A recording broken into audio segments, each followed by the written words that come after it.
In the possibility of holistic diets for well-being, introducing the principle of the virtuous cycle, we indulge into a slightly unconventional perspective that reaffirms the natural world phenomenon, particularly the holistic recognition of natural foods.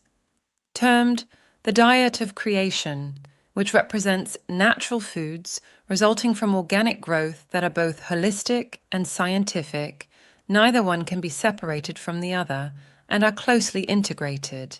Yet the principles of natural diets are typically overshadowed by other artificial constructs and synthetically produced substances.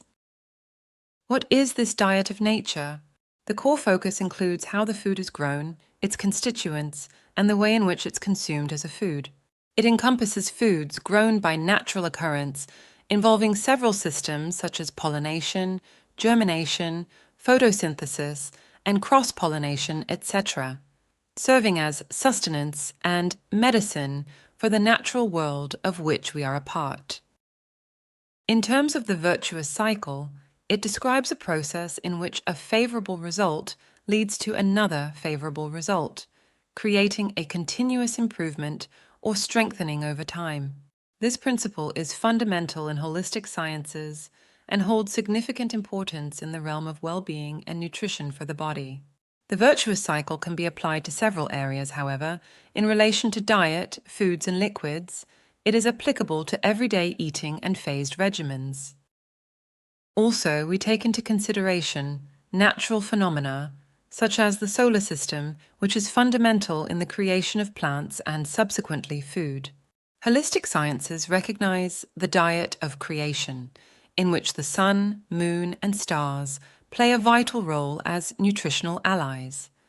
The term nutritional ally refers to foods or dietary practices that not only support but also complement specific well-being objectives. For example, foods rich in antioxidants can be seen as nutritional allies in supporting overall well-being and combating oxidative stress. A nutritional ally works in harmony with its natural counterparts, such as compounds and the human body, to support its functioning, and importantly, in a way that is acceptable to the body for nourishment. In the same way, it is important to acknowledge that replicating a process and imitating a system differs from the hand of nature, therefore by default. What nature creates is different from a synthetic replica or substitute guised in familiar form, i.e., an apple seems like an apple. Natural foods from the phenomenon of the natural world are products of a natural occurrence, influenced by both seen and unseen factors within the equilibrium of a specific time and space. This system of growth is by default an organic activity. Human constructs work to develop, repeat, or reconstruct, resulting in a different but always distinct version of the original source. Now let's dive a little more deeper in the context of the solar system, such as the sun, moon, and stars. These planetary bodies provide natural life with essential energy, balance, and influence the growth and development of plants. Holistically, it is viewed that all natural foods inherently contain elements of the bioenergy of the solar system, contributing to their nutritional composition and overall life-sustaining benefits. For example, electromagnetic energy triggers chemical reactions within a plant, leading to the creation of various compounds and nutrients that serve as food. The holistic perspective emphasizes that just as nature requires balance, humans also need natural nutrition to thrive. It is a sort of super sustenance because it not only provides nourishment but also imparts its medicinal properties through its chemical constituents upon digestion. Let's consider this further to demonstrate some of these points.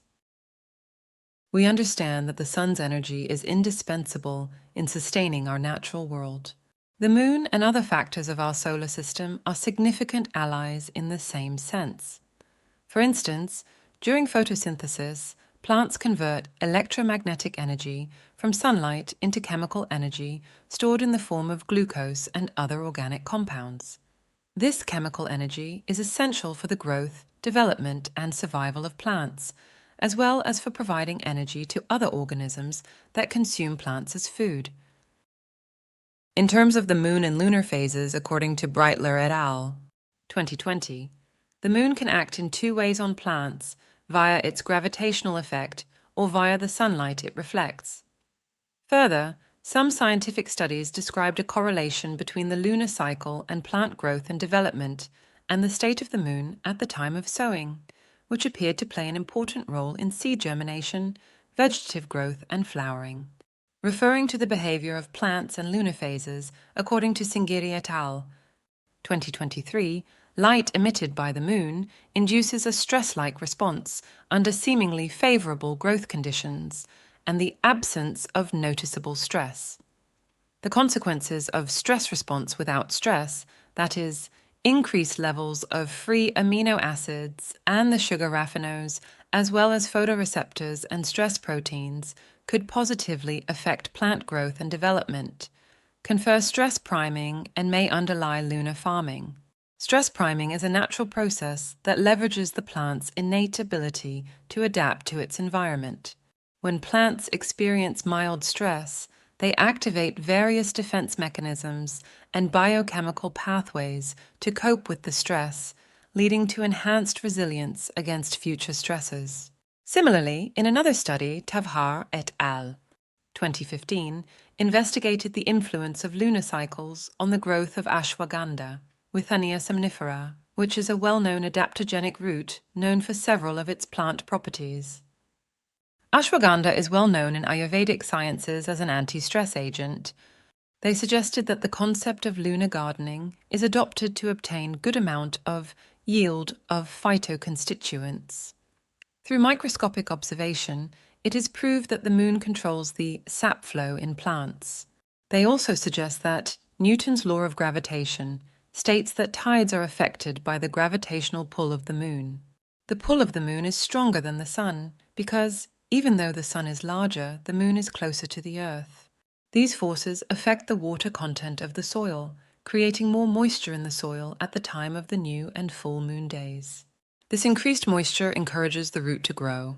This suggests that the potency of constituents in particular plants may adapt under different natural conditions. Holistic sciences maintain this long-standing relationship and continue to do so.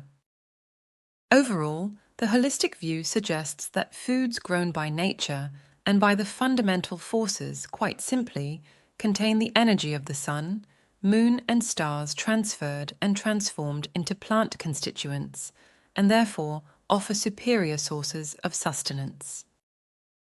To conclude, the true extent of the advantages we gain from something becomes evident only when we take a closer and deeper look at it.